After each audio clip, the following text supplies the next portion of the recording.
Hello my dear friends, welcome back to our YouTube channel edu by MS Ali. बहुत दिनों के बाद ये वीडियो अपलोड कर रहा हूँ और आप सबको पता है कि 2 जुलाई को RRB JEE CBT 2 का एग्ज़ाम कंप्लीट हुआ। RRB JEE CBT 2, ठीक है। और इसका क्या रिस्पांस रहा, क्योंकि मैंने भी खुद पेपर को अटेम्प्ट किया था, तो अपने एक्सपीरियंस के साथ मैं बता सकता हूँ कि पेपर का जो माहौल था वो क्या था और किस तरह से एक रिएक्शन बनता, ठीक है। अगर पहली बार आप इलेक्ट्रॉनिक्स के पेपर को देख रहे हैं तो, और ये ओनली फॉर क्या है, इलेक्ट्रॉनिक्स के लिए ही है, फॉर इलेक्ट्रॉनिक्स ओनली। अगर आप किसी अदर डिपार्टमेंट से हैं तो you can leave this video right now, आपका टाइम ख़राब नहीं होगा, ठीक। और इलेक्ट्रॉनिक्स इसीलिए मैं बता रहा हूँ इलेक्ट्रॉनिक्स के बारे में सिर्फ, क्योंकि मेरा भी बैकग्राउंड इलेक्ट्रॉनिक्स से ही है और मैंने भी इलेक्ट्रॉनिक्स से ही पेपर को दिया है। और इलेक्ट्रॉनिक्स का कंटेंट जो है वो यूट्यूब में या फिर कोई अच्छा एनालिसिस जो है वो नहीं मिल पा रहा था, और बहुत सारे लोग इधर उधर कमेंट्स कर रहे थे कि इलेक्ट्रॉनिक्स का कुछ कोई नहीं बता रहा है। तो चलो भाई, मैं आपके साथ हूँ, चलो। और मेरा भी इलेक्ट्रॉनिक्स बैकग्राउंड है तो मुझे भी ये सिचुएशन फेस करना पड़ता है। चलो तो शुरू करते हैं। पहला बात करेंगे हम लोग कहाँ से, नॉन टेक लेवल से, कि नॉन टेक का क्या लेवल रहा था। बात करेंगे अगर हम लोग किसकी, नॉन टेक की।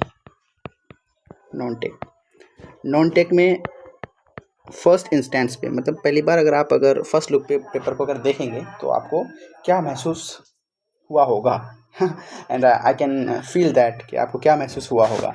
मैं नॉन टेक की अगर बात करूं तो 35 क्वेश्चंस जो है अगर आपने अटेम्प्ट किए हैं विद 90 to 95% एक्यूरेसी, तो मैं इसको बोलूँगा कि आपका एक अच्छा 90 to 95% एक्यूरेसी बोलूँगा मैं इसको। क्यों? क्योंकि ये जो है वो इजी था, इजी टू मॉडरेट बोलेंगे नॉन टेक लेवल को, ठीक है। हाँ, अब मैं बता रहा हूँ कि मैंने कहाँ गलत किया। मेरा जो अटेम्प्ट था, मेरा अटेम्प्ट था इसमें कितना, 38 क्वेश्चंस, ठीक है। आप लोग बस पेशेंस से वीडियो को देखते रहिए, ठीक, क्योंकि ये एक अच्छा एनालिसिस होगा। क्योंकि मैंने खुद पेपर को अटेम्प्ट किया है तो मैं बता सकता हूँ कि कहाँ पे क्या माहौल चल रहा था पेपर का। Got it. तो देखो, अगर आपने 35 क्वेश्चंस को अगर 90% से लेकर 95% एक्यूरेसी के साथ अगर अटेम्प्ट किया होगा तो मैं मान के चलता हूँ कि यहाँ पे आपका स्कोर जो बनेगा वो आपका बनेगा 33 to 34, ठीक है। एक अच्छा स्कोर माना जा सकता है नॉन टेक पोर्शन में। Got it.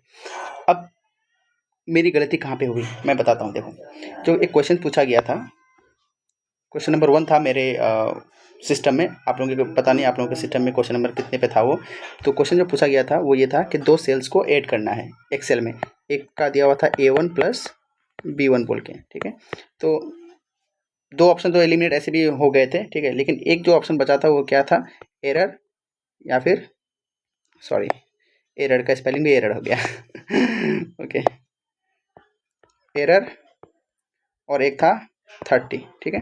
एक का वैल्यू 10 दिया हुआ था और एक का वैल्यू 20 दिया हुआ था, ठीक है। तो मुझे लगा क्या कि सम का जो फॉर्मूला आता है MS एक्सेल में, fx इक्वस टू लगाया हुआ था ऑलरेडी एक्सप्रेशन में, क्वेश्चन में गिवन था कि ऐसे equals to A1 plus B1 का वैल्यू कितना आएगा, ठीक है। तो मुझे जो लगा कि जो सम का जो फॉर्मूला आता है MS एक्सेल में वो ऐसे आता है, सम, बाकी आपको जितने भी रोज एंड कॉलम्स को ऐड करने हैं यहाँ पे ऐसे ऐसे होता है, ठीक, ऐसे। लेकिन यहाँ पे मुझे जो सम आ रहा है ना, वो सम यहाँ पे एक्सप्रेशन में दिया हुआ नहीं था, ठीक। तो मुझे लगा कि ये शायद एरर हो जाएगा, ठीक। मैं बहुत ज़्यादा हाई लेवल का सोच लिया था शायद, समझे। तो लेकिन इसका आंसर 30 ही होगा। Got it. तो ये क्वेश्चन मेरा ये गलत हो गया, ठीक है। मैं आपको अपने हिसाब से लेके चल रहा हूँ कि क्योंकि मेरा जो अटेम्प्ट था मुझे भी लग रहा है कि देखो ये 38 क्वेश्चन वो भी एवरेज अटेम्प्ट ही है, क्योंकि नॉन टेक वाला पोर्शन जो था वो बहुत ही इजी था। नहीं हुआ वो अलग बात है, वो इसलिए बोल पा रहा हूँ कि मैं नहीं हुआ अलग बात है, क्योंकि देखो एग्ज़ाम प्रेशर होता है, ठीक। तो दूर से आपको वो चीज़ देखने में बहुत ही हसीन और जमील लग सकती है, लेकिन जब आप उसके नज़दीक में जाते हैं फिर आपको पता चलता है अरे ये उतनी भी इम्पोर्टेंट नहीं थी। तो ठीक उसी तरह से यहाँ पे देखो, अगर मैं अभी अगर उस क्वेश्चन को अगर सॉल्व करूँ 50 में, तो 50 में से मुझे नहीं लगता कि 45 से कम आएगा, ठीक है। इसी वजह से सबको इसको बोल भी रहा होगा कि बहुत ही ईजी आया था, ठीक है, समझे। लेकिन एग्ज़ाम प्रेशर में आपको आपके ब्रेन में क्या रहता है, प्रोसेस हो रहा होता है कि 150 क्वेश्चन तक पहुँचने हैं अपने को, ठीक, टोटल मिला के। तो चलो खैर वो अलग बात हुई, ठीक, कि एग्ज़ाम टाइम पे प्रेशर को कैसे हैंडल करना है वो स्पेसिफिक है, सबका अलग अलग उसमें राय हो सकता है। लेकिन बीइंग एन एस्पिरेंट वो अपना क्या कामकाज हो सकता है मैं उस पर चर्चा करता हूँ। तो 38 क्वेश्चंस मैंने इस पे अटेम्प्ट किए, उसमें से मेरा एक वो क्वेश्चन गलत हो सकता है क्या मतलब गलत ही है, ठीक है, एक सेल वाला, मतलब उस जिसका आंसर 30 होगा मैंने एरर मार्क करके आया हुआ है, ठीक है, तो ये मेरा एरर हो गया, समझ लीजिए। और एक दूसरा क्वेश्चन जो मुझे एरर लगा, मुझे एरर क्या मतलब मेरा आंसर गलत है, आप लोगों ने पता नहीं क्या टिक किया होगा। वो क्वेश्चन ये था कि अगर कोई एक ऑब्जेक्ट है और वो कांस्टेंट स्पीड के साथ मूव कर रही है एक डायरेक्शन पे, ठीक है, और वहाँ पे जो अप्लाइड फोर्स है, यानी कि आपने जो एफ एक्सटर्नल अप्लाई किया है वो equals to the friction force है, फ्रिक्शनल फोर्स, तो इस बॉडी पे क्या इम्पैक्ट रहा होगा। तो ऑप्शन में नंबर जो ऑप्शन था वो था ये कि the body will comes to rest time by time, मतलब वो आहिस्ते आहिस्ते ग्रेजुअली जो है वो ज़ीरो उसका वेलोसिटी हो जाएगा, यानी कि रेस्ट पे आ जाएगी, ठीक है। तो मैंने ये मार्क किया, लेकिन ये इसका गलत होगा, क्यों, क्योंकि देखो मैंने वहाँ पे जो देखा, क्यों वो हड़बड़ी में देखा क्या कि सिर्फ फ्रिक्शनल फोर्स अप्लाई हो रहा है, ठीक है, और जब मैं उसको रिकॉल करने की कोशिश करता हाँ तो हमको लग रहा था कि नहीं एफ एक्सटर्नल भी बोला गया था शायद। अब वो आंसर किया गया तभी पता चलेगा कि सिर्फ फ्रिक्शनल फोर्स बोला गया था कि एक्सटर्नल फोर्स भी उसके साथ इंक्लूडेड था। अगर एक्सटर्नल फोर्स भी उसके साथ इंक्लूडेड अगर था तो इसका आंसर बन के आएगा with constant velocity he body जो है वो मूव करती रहेगी इनफाइनाइट टाइम तक। आइडियल केस है ये, ठीक है, आइडियली अगर एफ एक्सटर्नल भी अगर मौजूद था वहाँ पे अगर, तो यानी कि अगर आप जो फोर्स अप्लाई कर रहे हैं और जो फ्रिक्शनल फोर्स का वैल्यू बराबर है और बॉडी ऑलरेडी कांस्टेंट स्पीड के साथ मूव कर रही है, तो बॉडी जो है वो till infinite time of time ये वेलोसिटी उसका कांस्टेंट ही रहेगा, ठीक। तो एक क्वेश्चन मेरा ये गलत हो गया, दो क्वेश्चन हुआ गलत यहाँ पे मेरा अभी, ठीक है। अब थर्ड क्वेश्चन में लेके चलता हूँ कि थर्ड क्वेश्चन मेरा क्या था। एक क्वेश्चन था आपका, अभी मुझे याद नहीं आ रहा है, लेकिन हाँ तभी मैं आपको एक ओवरव्यू दे देता हूँ कि आपने क्या क्या टिक किया होगा अदर क्वेश्चंस का। जैसे कि एक क्वेश्चन पूछा गया था national action plan on climate change, तो इसका आंसर जो था वो था क्या, नेशनल सोलर मिशन, ठीक है। मेरे केस में ऑप्शन नंबर डी पे था। अब आपको ये भी लग रहा हो कि मुझे वो याद कैसे आ रहा है कि ये ऑप्शन नंबर डी या सी पे था, क्यों, क्योंकि मैंने अपना जो है मैं टारगेट लेके चला था कि मुझे 30 मिनट में 50 क्वेश्चंस करने हैं, ठीक है, और मुझे मेरा लगभग 25 मिनट में ही ये कंप्लीट हो गया था पूरा नॉन टेक, ठीक। तो मैं बस चेक कर रहा था कि जो मार्क फॉर रिव्यू करके रखा था जिस आंसर्स को, मैं वो चेक कर रहा था कि इसका क्या आंसर हो सकता है, ठीक है। तो इसी वजह से मुझे क्वेश्चंस याद हैं, ठीक। बाकी और भी ऐसे क्वेश्चंस होंगे जिसको आपने सही किए होंगे, मैंने गलत किए होंगे, लेकिन मुझे जो लग रहा है कि एक दो क्वेश्चंस अभी मेरे को मिला नॉन टेक में, एक कांस्टेंट स्पीड वाला और एक आपका सेल वाला। हाँ और एक क्वेश्चन था याद आया अभी, लीवर वाला क्वेश्चन, एक लीवर वाला क्वेश्चन पूछा गया था कि लीवर से क्वेश्चन पूछा गया था क्या कि अगर एक आदमी है वो एक हेवी ऑब्जेक्ट को लिफ्ट कर रहा है, ठीक है, हेवी ऑब्जेक्ट को लिफ्ट कर रहा है, तो ये जो फलक्रम का पोजीशन है इसको हमको कहाँ पे एडजस्ट करना है, ठीक है। इधर मान लो वर्कर है, इधर आपका आ गया लोड आ गया, ठीक है। तो मैंने क्या किया था, तब मुझे वो कॉन्सेप्ट रिकॉल नहीं हो रहा था, हालांकि मुझे पता था क्योंकि मैंने जब ALP CPT2 का एग्ज़ाम दिया हुआ था तो 2024 वाले में, तो यहाँ पे वो सब पढ़ाया जाता है लीवर एंड सिंपल मशीन से सब, ठीक है। तो हमको बस वहाँ पे वो याद नहीं आ रहा था कि इसका एक्चुअल लॉजिक क्या है, ठीक है। तो मैंने मार्क कर दिया क्या कि ये बात तो कंफर्म था कि नहीं इस फलक्रम को एडजस्ट करवाना पड़ेगा अगर मुझे कम फोर्स में अगर हेवी ऑब्जेक्ट को लिफ्ट करवाना है तो, लेकिन ये इधर शिफ्ट होगा कि इधर शिफ्ट होगा इस पर कन्फ्यूजन था, ठीक है। तो लास्ट में मैंने क्या किया, इसको इधर ही शिफ्ट करवा दिया कि नहीं फलक्रम को जो है वर्कर के साइड में लिफ्ट करवाना मतलब स्लाइड करवाना बेटर रहेगा, लेकिन ये गलत हो गया, ठीक। इधर लोड की तरफ करवाना पड़ेगा उसको। तो मेरा 3 क्वेश्चन गलत हो गया। तो अभी तक हमको यही 3 क्वेश्चन अभी इधर हमको गलत लग रहा है कि मेरा नॉन टेक पार्ट में गलत हो सकता है। तो चलो 3 नहीं, मैं इसको 5 मान के चलता हूँ वर्स्ट सिचुएशन में कि चलो और एक 2 क्वेश्चन गलत हो सकता है, ठीक है। तो मेरा जो बन के आएगा वो देखो 38 में मेरा अटेम्प्ट था, इसमें से मैंने -5 कर दिया, -5 क्वेश्चन, ठीक। तो बचे कितने 33, बस 33 में मेरा जो 0.33 इंटू 5 1.65 जाएगा मेरा, तो बचेगा कितना इधर, और इसको 1.67 माइनस करना पड़ेगा, 1.67, ठीक है।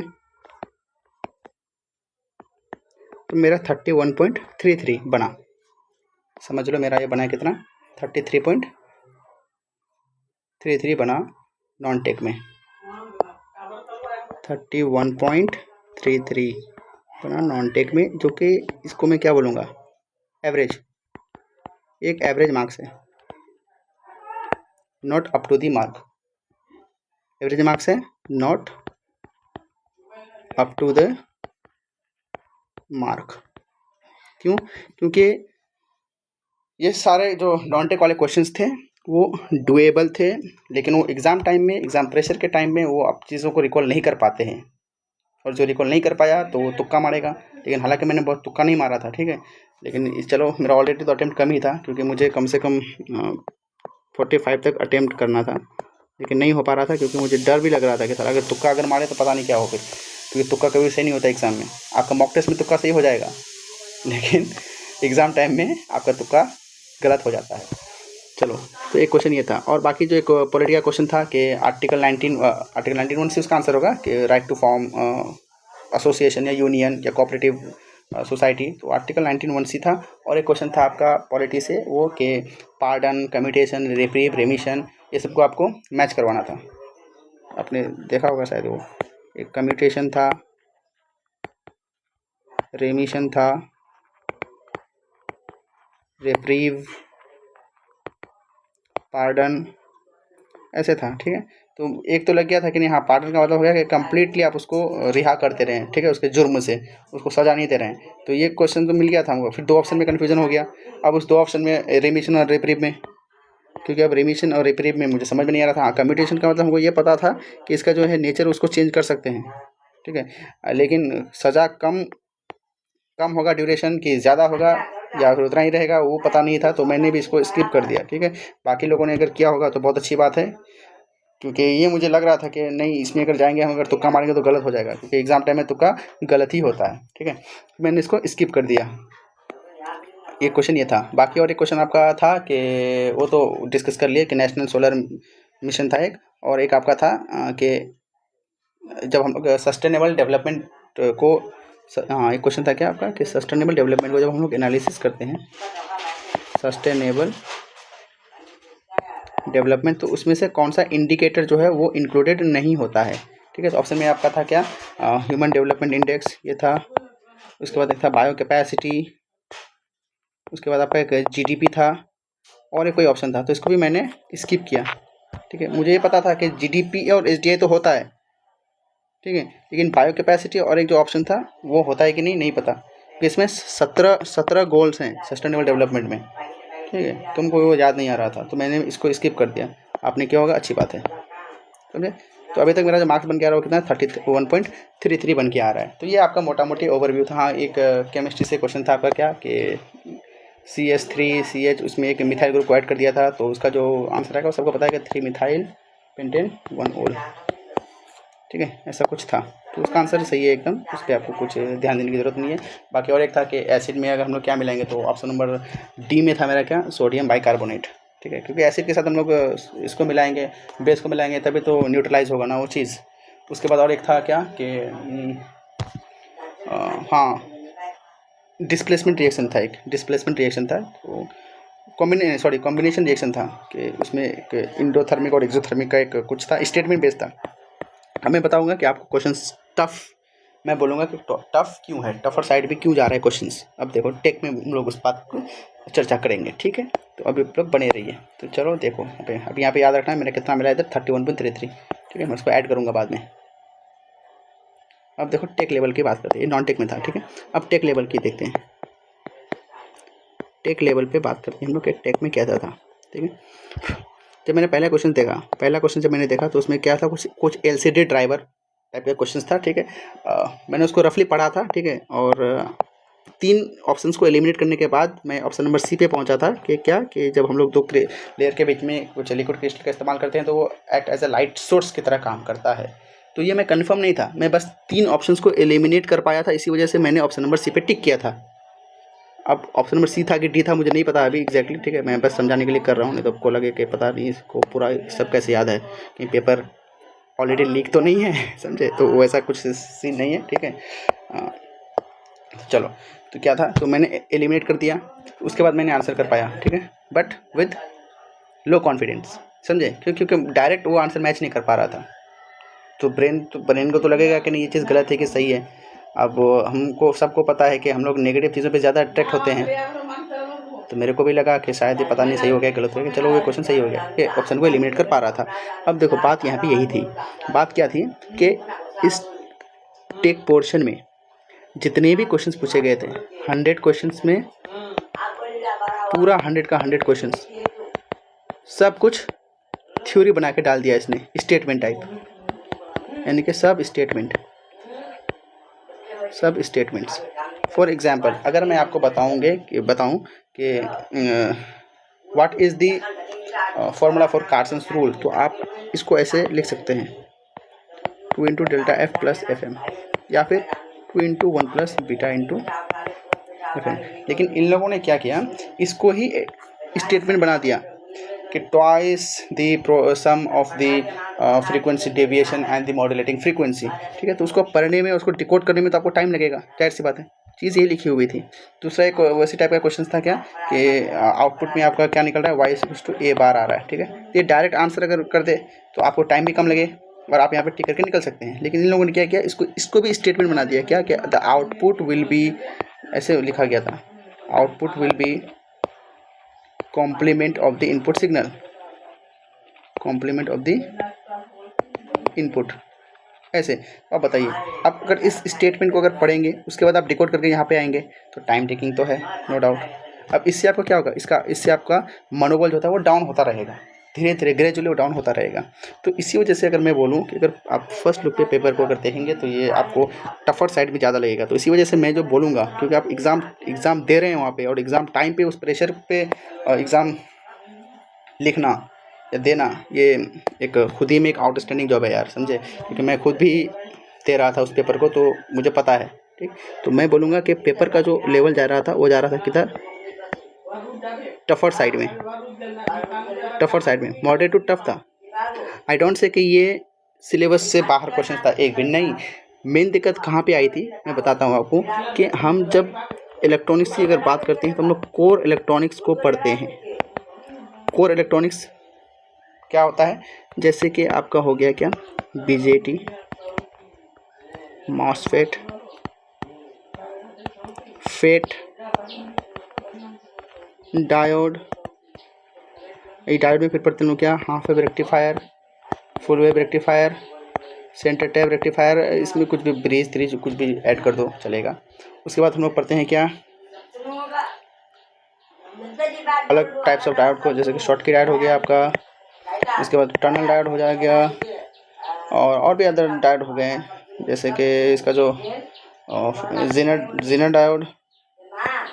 ठीक है, उसके बाद बेसिक इलेक्ट्रिकल में हम लोग क्या पढ़ते हैं, हाँ, एक किरचॉफ्स करंट लॉ से एक था, बहुत ही इजी क्वेश्चन था। ठीक है, तो इसका आंसर आप देखते हैं कि 0.3 एम्पीयर निकलेगा, क्योंकि वो 2-4 करंट ऐसे करके था, बाहर जा रहा था और एक अंदर जा रहा था। ठीक है, तो सब में से KCL, बहुत ही इजी क्वेश्चन था। ठीक है, नो डाउट कि बहुत ही इजी क्वेश्चन था। ठीक है, लेकिन अगर आपको ये सब सारे टॉपिक्स ना मिले या बहुत कम देखने को मिले जो कि कोर इलेक्ट्रॉनिक्स का पार्ट है, और आपको ये क्वेश्चन 1-2 बीच में मिल गया, तो आप उसको क्या बोलेंगे, बहुत इजी क्वेश्चन पूछा गया था। हाँ, ये सवाल है। ठीक है, आप इसका जवाब आप कमेंट में दे सकते हैं। ठीक है, तो एक ये था। और उसके बाद मैं बता रहा हूँ आपको, आप अगर जब EDC पढ़ते हैं, इलेक्ट्रॉनिक डिवाइसेस एंड सर्किट पढ़ते हैं, तो यही टॉपिक्स को पढ़ते हैं। आपका फोकस रिलेज पे नहीं होता, आपका फोकस थायरिस्टर फैमिली पे नहीं होता, आपका फोकस MCB पे नहीं होता। लेकिन RRB ने क्या किया, RRB ने शिफ्ट कर दिया क्वेश्चन फ्रेमिंग को। अब कोर इलेक्ट्रॉनिक्स पे हटा के ये सब शिफ्ट हो गए इधर। ठीक है, तो जाहिर सी बात है कि जो कैंडिडेट अपना पूरा टाइम स्पेंड किया होगा या फिर इन्वेस्ट किया होगा for the development of the basics of core electronics, अब उसको वहाँ पे आप कुछ बेनिफिट नहीं हो रहा है, तो ब्रेन क्या करेगा, नेगेटिव चीज़ों को ज़्यादा प्रोसेस करता है, वो एम्पलीफाई करता है, समझे, नेगेटिव फीडबैक एम्पलीफायर। हाँ, वही सब देखो ना फीडबैक एम्पलीफायर से क्वेश्चन पूछा वैसे, वोल्टेज सीरीज, वोल्टेज सन, करंट सीरीज, करंट सन, कितना आदमी पढ़ के जाता है, पूरा स्टेबिलिटी फैक्टर पढ़ के जाता है इतने अच्छे से, common emitter, common collector, common base, ये सब पूरा एकदम फिंगर टिप्स पे आ जाता है उसका। ओपेम पढ़ के जाता है इतने अच्छे से, integrator, differentiator, comparator, symmetry trigger.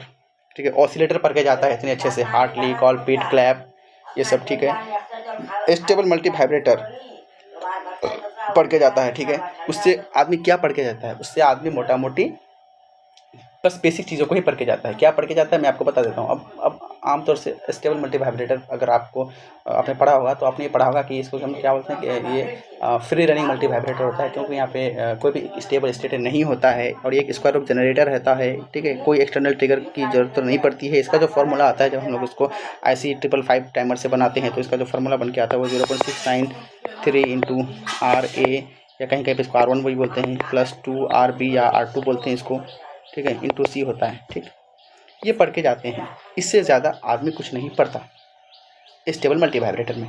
अब क्वेश्चन क्या पूछा गया था स्टेबल मल्टी वाइब्रेटर के में कि अगर हम लोग ड्यूटी साइकिल को अगर कांस्टेंट रखते हैं। अब ड्यूटी साइकिल क्या होता है, ड्यूटी साइकिल होता है T on by T on plus T of, ठीक है। अगर इसको अगर मैं कांस्टेंट अगर रखता हूँ और उसका अगर मैं कैपेसिटेंस को तो फ्रीक्वेंसी को कैसे बढ़ाया जा सकता है, क्वेश्चन पूछा गया था कि तब फिर फ्रीक्वेंसी ये कांस्टेंट अगर हो जाए, ठीक है, तो फ्रीक्वेंसी को हम लोग कैसे बढ़ा सकते हैं, ठीक है। मैंने भी सारे क्वेश्चन जो कि ना ऑप्शन एलिमिनेशन से किए हैं, उसमें भी क्या पता है क्या, ये फॉर्मूला कुछ नहीं है, कुछ नहीं, ख़त्म। पूछा गया था क्या कि अगर हम लोग RA और RB की वैल्यू को, जैसे मैं बता ना RA और RB बोल सकते हैं इसको, RA और RB की वैल्यू को कांस्टेंट रखेंगे और कैपेसिटेंस की वैल्यू को डिक्रीज़ करेंगे, ठीक। तो अब देखो टाइम पीरियड डायरेक्टली प्रोपोर्शनल में क्या आ रहा है C, अगर C अगर घटेगा तो टाइम पीरियड भी घटेगा और टाइम पीरियड अगर घटेगा तो फ्रीक्वेंसी बढ़ेगा। तो इस तरह से आंसर करना पड़ रहा था, समझे। तो ये इसको क्या बोलेंगे आप, इसको इजी पेपर बोलेंगे इसको, नहीं कतई नहीं बोलेंगे इसको इजी पेपर, ठीक है। जो बहुत अच्छे से पढ़ के गया होगा, जिसका कॉन्सेप्ट एकदम क्लियर था, वही कर पाएगा इसको, ठीक। अब बात करते हैं हम लोग कहाँ पे, मैं हर एक टॉपिक पे चर्चा करूँगा, इनके हर एक चैप्टर पे। अब बात करते हैं हम लोग कहाँ पे, माइक्रो प्रोसेसर या माइक्रो कंट्रोलर, ठीक है। चलो उससे पहले हम लोग डिजिटल की बात कर लेते हैं। डिजिटल में आदमी क्या पढ़ के जाता है, डिजिटल में आदमी क्या पढ़ के जाता होगा, डिजिटल इलेक्ट्रॉनिक्स में आदमी क्या पढ़ता होगा। डिजिटल में आदमी पढ़ता है नंबर सिस्टम, हर कोई पढ़ता है इसमें नो डाउट, ठीक है। उसके बाद आदमी पढ़ता है क्या, कॉम्बिनेशनल सर्किट, जैसे कि हाफ एडर हो गया, half adder, full adder, encoder, decoder, ये सब। उसके बाद आपका सीक्वेंशियल सर्किट में आपका क्या पढ़ता है आदमी पढ़ता है फ्लिप फ्लॉप, लैचेज, और इसमें भी इसका क्या फ्लिप फ्लॉप का कैरेक्टरिस्टिक इक्वेशन, ठीक है, कि SR फ्लिप फ्लॉप से हम लोग JK फ्लिप फ्लॉप कैसे बनाते हैं, D फ्लिप फ्लॉप कैसे बनता है, T फ्लिप फ्लॉप क्या बनता है, इसका जो QN+1 स्टेट होता है वो क्या होता है, ठीक है। उसके बाद काउंटर में हम लोग क्या पढ़ते हैं, काउंटर में हम लोग पढ़ते हैं कि सिंक्रोनस काउंटर, असिंक्रोनस। काउंटर से भी क्वेश्चन पूछा गया था, लेकिन मैं बताऊंगा आपको कि वो किस तरह से क्वेश्चन पूछे गए थे, ठीक है। सिंक्रोनस, असिंक्रोनस, ठीक है, बहुत ही बेसिक क्वेश्चन थे, लेकिन मैं बार बार कह रहा हूँ कि क्वेश्चन बहुत ज़्यादा टफ नहीं था। लेकिन आप उस मोमेंट पे ये सब चीज़ें पूरा जब देख रहे हैं कि जहाँ पे आपको लग रहा है कि नहीं हर चीज़ पूरा स्टेटमेंट बेस्ड है, तो आपका ब्रेन जो है वो उस तरह से उस लेवल में प्रोसेस नहीं कर पाता है जिस तरह से आपने एक्सपेक्ट कर रखा था, समझे। जैसे कि 2024 वाले क्वेश्चन पेपर में अगर कोई बंदा उस टाइम पे अटेम्प्ट कर रहा होता तो 100 से लेके 105 तक डिफ़िकल्ट था लाना उस टाइम पे, ठीक है। लेकिन जो 2025 में जो पेपर को अटेम्प्ट किया, ठीक है, अगर PY को अटेम्प्ट करेगा या किया था तो आई एम श्योर कि उसका 110 प्लस मार्क्स आया होगा 100%। तो आप क्या बोलेंगे इसको कि ये 2024 वाला जो पेपर था ये बहुत ही ईजी था? नहीं, अरे भाई, क्योंकि क्वेश्चन जब हम लोग देखते हैं एग्ज़ाम टाइम पे तो वो अलग उसका माहौल होता है, और आप जो घर पे आके सॉल्व करते हैं, ठीक है, या फिर कहीं से आप उसका जुगाड़ लगा के सॉल्व करते हैं तो वो अलग चीज़ है, ठीक है। अभी जो क्वेश्चन मतलब जो एग्ज़ाम दे के आए हैं हम लोग, अगर हम ये घर पे आके अगर सॉल्व करें तो हमको नहीं लगता कि कोई भी जो है 110 या 115 से नीचे आएगा। सबका स्कोर भी यहाँ पे भी 110 प्लस ही होगा। तो इसमें क्या है, इसमें ये बोलेंगे कि नहीं आपका जो क्वेश्चन पेपर था वो बहुत ईजी था, नहीं बोल सकते अभी उसको ना, समझे। लेकिन अभी देखो आंसर की का वेट करना है अभी हम लोग को, ठीक है, क्योंकि पता नहीं इसका कुछ हमको तो समझ में आ नहीं रहा है इलेक्ट्रॉनिक्स का। अब बाकी देखो रिले MCB वगैरह से सबसे इतना क्वेश्चन पूछा है, SCR से क्वेश्चन पूछ लिया है, ठीक, इतना मतलब कोर इलेक्ट्रॉनिक्स से हट के पूरा का पूरा जो एडिशनल टॉपिक दिया हुआ है पूरा ऐसे ही क्वेश्चन पूरा पूछ लिया। फुल फॉर्म पूछा था कि PPP का फुल फॉर्म क्या होता है, तो पॉइंट टू पॉइंट प्रोटोकॉल होता है, ठीक है। और बाकी ऐसे 2-4 क्वेश्चन थे। हाँ, राउटिंग से क्वेश्चन पूछा गया था, राउटिंग से, ठीक है, वो कुछ मैक एड्रेस बोल के कुछ ऐसा था। हाँ, उसके बाद एक था कि आपका कि नेटवर्क ID और होस्ट ID, ठीक है। तो क्लास A में जो है वो होस्ट ID जो है वो ज़्यादा होता है, ठीक है, ये नेटवर्क आईडी जो होता है वो कम का होता है क्लास ए में, ठीक है। ये डेटा कम्युनिकेशन नेटवर्क का पार्ट है। उसके बाद एक माइक्रो प्रोसेसर जो क्वेश्चन पूछा गया था आपका क्या कि INT ए बार ये क्या होता है, तो ये एक्नॉलेजमेंट होता है। ये इजी क्वेश्चन है, मान के चलते हैं। हाँ, इस तरह के क्वेश्चन अगर आते हैं, मैं बताता हूँ आपको, इस तरह से कि वन लाइनर क्वेश्चन है, ठीक है, कोई स्टेटमेंट नहीं है, वन लाइनर क्वेश्चन है, यहाँ पे वन लाइनर क्वेश्चन है, यहाँ पे आंसर। जैसे कि ये था वन लाइनर क्वेश्चन था, ये सब वन लाइनर। आप जैसे कि मैं बात कर रहा था क्या कि राउटिंग हो गया, ये सब वन लाइनर क्वेश्चन नहीं थे, ये सब स्टेटमेंट बेस्ड क्वेश्चन थे। यहाँ पे आपको ऑप्शन को एलिमिनेट करना था, उसके बाद आपको उस पर देखना था आपको कि नहीं इसका क्या हो सकता है, ठीक है। तो अगर ऐसे क्वेश्चन अगर पूछे जाते, जैसे कि यहाँ पे PPP हो गया, INTA का हो गया, उसके बाद मतलब वन लाइनर क्वेश्चन, तो यहाँ पे जाहिर सी बात था कि यहाँ पे भी हम लोग का भी जो एवरेज मार्क्स जो बन के आता है वो कितना आता है, 110 प्लस ही आता है। जैसे कहते हैं ब्रांचेस का आता है, जैसे मैकेनिकल का आता है, इलेक्ट्रिकल का आता है, ये सब में 110 प्लस आता है, ठीक है, नॉर्मली। तो हम लोग का भी वैसे ही आता है, लेकिन हम लोग का तो वैसा सिस्टम है नहीं, ठीक है। यानी कि किसी भी तरह से आपके कॉन्फिडेंस को डाउन करने की कोशिश ही करेगा। तो ये बात चल रही थी पूरा, समझे। तो यही था। अब बाकी एक और क्वेश्चन था क्या कि हाँ वो पुश ऑपरेशन था एक। बाकी हाँ एक तो मेन चीज़ था वो क्या है, सारा कंप्यूटर प्रोग्रामिंग। हमको तो लगा कि कम से कम 10 से 12 क्वेश्चंस तो पूरा यही लेके बैठा हुआ था, 10 से 12 प्लस क्वेश्चंस कंप्यूटर प्रोग्रामिंग का, ठीक है। फ्लोट वोट क्या क्या कुछ ऐड कर रखा था उसमें से।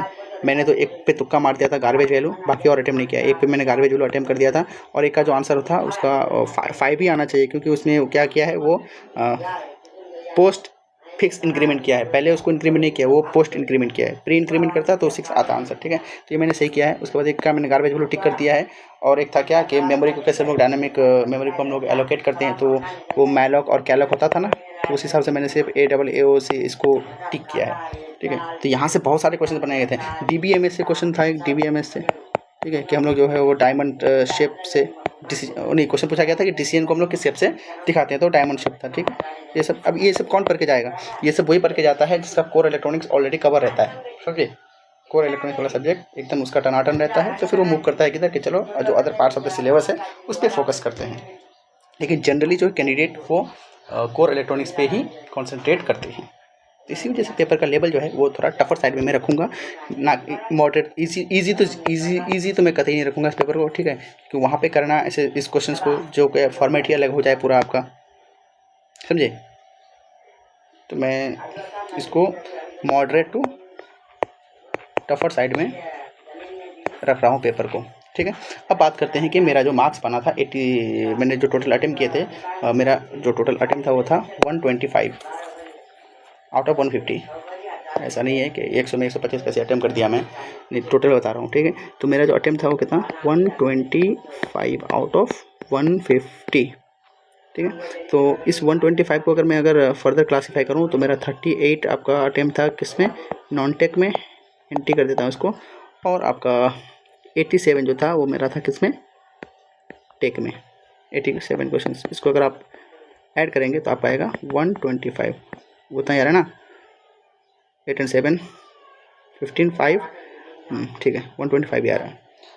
अब इसमें क्या हो रहा था देखो, यहाँ इसका तो मैंने डिस्कस कर दिया कि इसमें मेरे को कितना मिल रहा है अभी, 31.33 मिल रहा है, इतना ही मिल रहा था ना, चेक कर लेंगे क्या, वो मिटा दिया मैं, ठीक है, 31.33। अब बाकी जो 87 क्वेश्चन है उस पर देखते हैं क्या हुआ। तो एक जो मेरा MCQ वाला जो क्वेश्चन पूछा गया था ये गलत हो गया, ठीक। दूसरा अभी तक तो हमको MCQ वाला गलत लग रहा है, और अभी हमको यहाँ पे और कोई दूसरा दिख नहीं रहा कि गलत हो सकता है, लेकिन चलो मैं अभी तो याद नहीं आ रहा है, ठीक। तो हो सकता है कि मैंने गलत किया हो, तो मैं यहाँ पे मान के चलता हूँ कि मेरा जो 10 क्वेश्चन गलत हो गया, और मैंने 10 क्वेश्चन गलत कर दिया। तो 87 में -10, 87 -10 तो कितना हुआ 77, ठीक।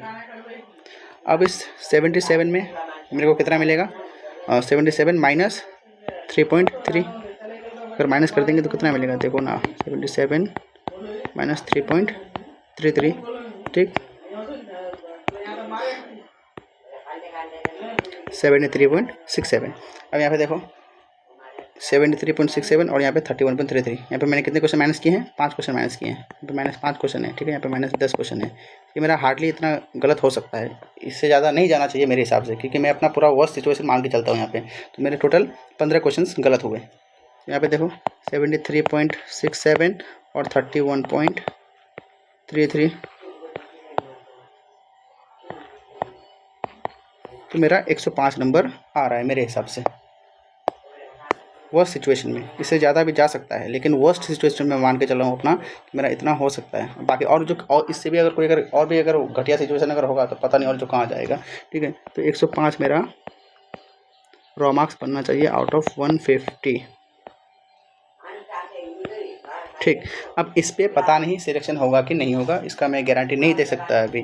बाबू राव भी इसका गारंटी नहीं दे सकता। क्यों? क्योंकि वैकेंसी जो है वो कम है और पता नहीं कितने कैंडिडेट्स जो हैं एक पार्टिकुलर पोस्ट के लिए क्वालिफाई हुए हैं। फॉर एग्जांपल अगर आपने अगर CBT 1 अगर क्वालिफाई किया होगा, मान लो फिर सिर्फ एक ही पोस्ट के लिए, और मान लो कोई भी कैटेगरी है आपका, मान लो कैटेगरी नंबर ढिमकाना 21 है। ठीक है, अब इस कैटेगरी नंबर 21 में सिर्फ आप क्वालिफाई किए हैं और आपका CBT 1 में आपका मार्क्स आ गया 110। ठीक है, और आप टॉपर हैं। ठीक, तो आप बस इसी में जाइएगा, तो यहाँ पे कट ऑफ कितना चल जाएगा? 110 चल गया। मान लो एक ही सीट है UR का। ठीक है, तो 110 चल गया, तो इसके बेसिस पे तो हम लोग जज नहीं कर सकते ना कि अरे बाप रे यहाँ तो 110 कट ऑफ चला गया। नहीं, अब ये कितने नंबर ऑफ पोस्ट के लिए क्वालिफाई होगा ये भी तो देखने वाली बात है। अगर ये बंदा अगर और भी अगर नंबर ऑफ पोस्ट के लिए क्वालिफाई हुआ, मान लो कैटेगरी नंबर 22 है, 20 है, 19 है। ठीक है, और मान लो इसका प्रेफरेंस कहाँ पे था? कैटेगरी नंबर 20 पे, तो यहाँ पे चला गया। ठीक है, अब जब यहाँ पे चला गया ये, इधर मान लो 105 वाला बच्चा जो है उसका पहला प्रेफरेंस ये था, तो ये इधर घुस जाके, तो इसका मतलब यहाँ पे कट ऑफ कितना गया? 105 और 110 नहीं जा रहा है, और यहाँ पे 110 चला गया कट ऑफ। तो ऐसा चीज़ चल रहा है कि आपने CBT 1 जो है कितने नंबर ऑफ पोस्ट के लिए क्वालिफाई किया है वो भी एक मैटर करता है। बाकी कितने नंबर ऑफ वैकेंसीज़ हैं आपके जोन में, पार्टिकुलर जोन में, आपका कैटेगरी क्या है, तो ये सब चलता है। ठीक, अब मैं बात करता हूँ कि इलेक्ट्रॉनिक्स में जो एक्सपेक्टेड कट ऑफ होनी चाहिए मेरे हिसाब से, अभी तक जो मैंने खुद एनालिसिस किया, जो 32 मिनट हो गया आपका, इस 32 मिनट में मैं क्या कंक्लूज़न निकाल सकता हूँ, मैं उस पर चर्चा करने जा रहा हूँ। तो आप लोग बस देखिए अभी। ठीक है, बाकी जो भी आपका डाउट रहे, जो भी कुछ पूछ रहा हो आप कमेंट सेक्शन में पूछ सकते हैं, खुला हुआ है दरवाज़ा आपके लिए। तो क्या बोलने वाला था मैं कि कंक्लूज़न क्या निकाल सकते हैं। तो देखो, अगर मैं बोलूँ कि आप नंबर ऑफ़ वैकेंसीज़ को भी अगर कंसीडर करें, तो एक जनरल सा एक हम लोग जो रेंज बना सकते हैं मार्क्स का, वो ये कि आप अगर 98 से 104 के बीच में, इस रेंज में अगर आप लाई कर रहे हैं, तो आई थिंक कि आपका हो जाना चाहिए। अब देखो, मैं इस रेंज को इतना बढ़ा के क्यों लिया हूँ, क्योंकि नंबर ऑफ़ वैकेंसीज़ बहुत कम है। हाँ, 2024 में मैं इस रेंज को ऐसे बोल सकता था कि हाँ 95 से लेकर आप अगर 101 तक अगर हैं, और जबकि सिलेक्शन हुआ है इलेक्ट्रॉनिक्स का 95 से लेकर 101 वाले रेंज में बहुतों का सिलेक्शन हुआ है।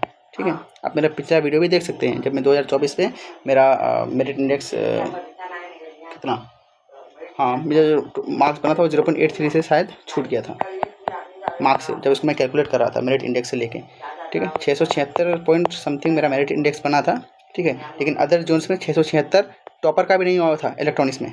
ठीक है, जैसे अगर मैं मालदा जोन की बात करूँ, तो मालदा जोन में अगर मैं बात करूँ तो वहाँ पे 600 मैंने जो प्रेफरेंस दिया हुआ था 2024 में, तो 643 गया था उसका मेरिट इंडेक्स का कट ऑफ, लेकिन मेरा कितना था? 676 आ रहा था। तो इसी वजह से मैं नहीं बोल पा रहा हूँ अभी कि आपका जो पार्टिकुलर जोन है उसमें कितना कट ऑफ जाएगा। ठीक, हो सकता है कि आप एक जोन में क्वालिफाई हैं, अदर जोन में आप जो हैं पता नहीं कि आप बिलो एवरेज में आ जाएँ, समझे। तो वही चीज़ है, तो इसी वजह से मैं आपको डंके की चोट पे नहीं कह सकता कि इतना ही कट ऑफ जाएगा। लेकिन हाँ, मैं रेंज आप देख सकती हैं कि मैं 2024 में ये बोला था कि आपका जो है 95 से लेके या 90 तक भी अगर चलता, ये भी रेंज में बोला था एक बार। ठीक है, तो ये भी रेंज ठीक हो जाता अगर वो जो नंबर ऑफ़ क्वेश्चंस को इग्नोर नहीं करते, RRB 10 क्वेश्चन को इग्नोर कर दी थी पिछली बार। इस बार कितना क्वेश्चंस को इग्नोर किया जाएगा आई डोंट नो, तो नहीं पता कि कितना तक जाएगा। ठीक है, लेकिन देखो लेक्चर तो नहीं बोलेंगे इसको, एनालिसिस बहुत लंबा हो रहा है, और क्योंकि आप भी इस चीज़ को फील कर पा रहे हैं कि एक ऑनेस्ट रिव्यू है। ठीक है, क्योंकि मैं भी खुद एक कैंडिडेट ही हूँ, समझे। तो इसी वजह से मैं रेंज को देखो यहाँ पे क्या रखा हूँ, वो भी छोड़ो, इमोशनल ड्रामा नहीं चाहिए अपने को। तो ये जो देखो, ये जो मैं रेंज बना के रखा हूँ सेट करके, वो 98 से लेके 104 के बीच का है। ठीक है, अगर आप इतना अगर हैं तो आप, हमको तो लगता है कि हो जाना चाहिए। बाकी देखो लक कितना फेवर करता है आपको, क्योंकि अल्टीमेट तो वही है। लक अगर नहीं है तो आप कितना भी तैयारी कर लीजिए, नहीं होगा आपका जीता तो सिकंदर, नहीं तो बंदर, और जो बसूर कहावत है वही है, समझे। तो बस ये रेंज होना चाहिए मेरे हिसाब से। ये कट ऑफ नहीं है, समझे, ये एक प्रिडिक्शन है। अगर आप इसको बोलेंगे कट ऑफ है, कट ऑफ नहीं है भाई, ये प्रिडिक्शन है, ठीक है। और मैं भी एक कैंडिडेट ही हूँ और ऑनेस्ट रिव्यू दे रहा हूँ, बस इसी वजह से कर रहा हूँ। और चूँकि इलेक्ट्रॉनिक्स का जो है वो कंटेंट नहीं मिल रहा था और ना ही कोई इसका बढ़िया से एनालिसिस कर रहा था। कर तो पाएंगे सब कोई, लेकिन इसमें व्यूज़ नहीं आएंगे ना, क्योंकि इलेक्ट्रॉनिक्स के छात्र बहुत कम होते हैं, समझे। ज़्यादातर छात्र होते हैं इलेक्ट्रिकल मैकेनिकल के, समझे, इलेक्ट्रिकल मैकेनिकल सिविल। तो वहाँ पे उनके व्यूज़ होते हैं, वहाँ पे उनको कोर्स भी सेल करना होता है, क्योंकि एसएससी जेईई में भी इसका वैकेंसी नहीं आता है इलेक्ट्रॉनिक्स का और या सीएस का। तो इसी वजह से वो लोग इस चीज़ पे चर्चा नहीं करते हैं, ठीक है। लेकिन तेरा भाई है जिंदा अभी, तो अभी चल रहा है, चलो ठीक है। तो आज के लिए इतना रखते हैं, बाकी कुछ अगर डाउट वगैरह अगर होता है तो आप कमेंट सेक्शन में बताइए। धन्यवाद।